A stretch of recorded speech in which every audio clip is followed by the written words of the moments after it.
तो क्या जेलेंस्की जो अमेरिका कहेगा मान जाएंगे?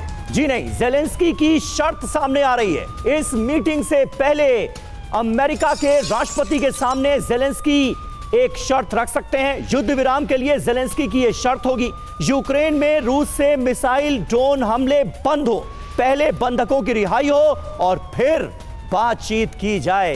ये एक शर्त प्रेसिडेंट जेलेंस्की की तरफ से रखी जा सकती है।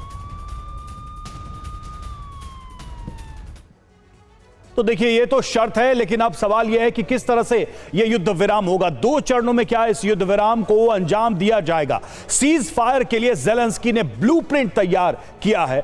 2 चरणों में वो युद्ध विराम चाहते हैं, यानी जेलेंस्की चाहते हैं कि 2 स्टेप्स में यह सीज फायर हो। पहला चरण क्या है? मिसाइल ड्रोन हमले बंद हो, यह जेलेंस्की चाहते हैं। हवाई हमलों पर रोक लगे, ऊर्जा और बुनियादी ढांचों पर अटैक न किया जाए और साथ ही बंधकों की रिहाई भी की जाए। यह पहले चरण की बात हो गई।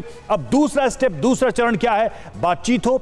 इस चरण के तहत समंदर में हमले बंद किए जाएं। और देखिए कि बड़ी बात क्या है, अगर जेलेंस्की के इस पीस प्लान को समझने की कोशिश करें, उसके तहत पहले चरण के बाद यूक्रेन में चुनाव चाहता है अमेरिका, वहां पर इलेक्शन चाहता है। ऐसे में सवाल है कि क्या जेलेंस्की ट्रंप की चुनाव वाली शर्त मानेंगे, क्योंकि ट्रंप के जेलेंस्की के सत्ता से बाहर जाने के, उनकी सरकार के बहुत सारे सदस्यों ने भी ये बातें कही हैं, ये सुझाव दिया है, लेकिन जेलेंस्की अभी भी सरकार में बने रहने की बात करते रहे हैं। तो यही सबसे अहम सवाल है यहां पर। सचदेव सर, ये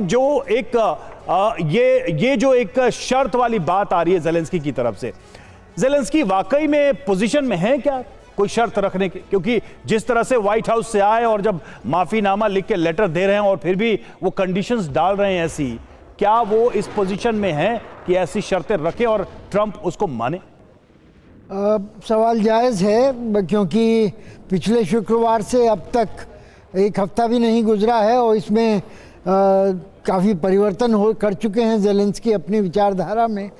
शुक्रवार की लड़ाई के बाद उन्होंने मंगलवार को माफ़ीनामा दिया है, जिसको कि उन्होंने खुद नहीं प्रकाशित किया है। उन्होंने, ट्रंप ने उसकी स्वीकृति दी है या उसका रसीद दी है। बाद में सर जेलेंस्की ने एक्स पर पोस्ट भी कर दिया जी। और उसके बाद अब नई शर्तों की बात की जा रही है। तो मेरे ख्याल से ये परिस्थिति काफ़ी डायनेमिक है और इसमें उनको अपने जो कोर बेस है यूक्रेन में, उसका समर्थन चाहिए। उसको दिखाना चाहते हैं कि ऐसा नहीं है कि वो हर तरह से परास्त हो गए हैं और वो उनके हाथ में भी कुछ पत्ते हैं जिनको कि वो खोल रहे हैं। जी जी, देखिए, और इस बीच मैदाने जंग में क्या हो रहा है? यूक्रेन के नीप्रो में रूस का भीषण अटैक हुआ है। यूक्रेनी पोस्ट पर रशियन आर्टिलरी ब्रिगेड का यह हमला था। रूस ने MLRS से 15 रॉकेट्स एक साथ दागे। कहां? नीप्रो में। ये देखिए तस्वीर। सबके बीच रूस और यूरोपीय देशों के बीच तनाव बढ़ता जा रहा है। रूस और ब्रिटेन के बीच तनाव बढ़ा है। ब्रिटिश समंदर में दिखे रूसी युद्धपोत, ब्रिटिश नेवी की रूसी युद्धपोत पर नजर, रूसी वॉरशिप पर नाटो की भी नजर। सीरिया से हथियार लाने की आशंका जताई जा रही है।